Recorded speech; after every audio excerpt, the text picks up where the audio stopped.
Magandang araw mga kapuso. Nandito po ako ngayon sa Material Recovery Facility o MRF ng Barangay Maluwod dahil ngayong araw mga kapuso ay isa-isang iniinspeksyon ng lokal na pamahalaan ang MRF ng bawat barangay at tinitignan po kung sumusunod ba sa proper waste segregation o proper waste disposal ang mga barangay sa lungsod po ng Dagupan. Isa ho ang Barangay Maluwod, yung MRF ng Maluwod sa ininspeksyon ng lokal na pamahalaan at makikita nga ho natin dito sa kanilang MRF, ito ho ay nasa 400 square meters na material recovery facility na makikita ho natin kung gaano kaayos po yung sitwasyon dito sa kanilang MRF. Makikita ho natin na merong lugar talaga para ho doon sa food waste. Makikita ho natin lahat ng mga food waste ay sa bahagi po na ito ng MRF nakalagay.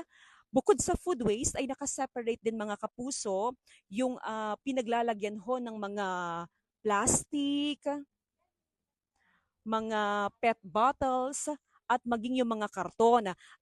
Meron pong specific na spasyo dito po sa MRF ng Maluwod na kung saan diyan po nagsisegregate ng basura yung mga waste segregator ng barangay.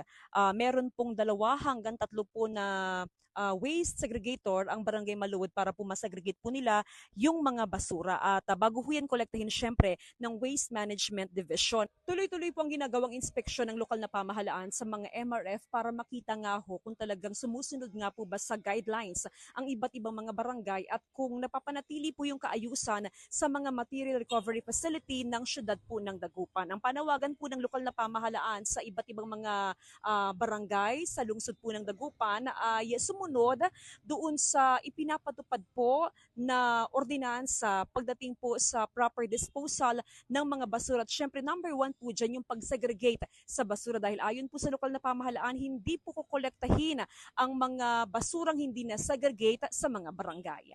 Ako pa rin po si Jasmine Gabriel Galban ng GMA Regional TV at GMA News.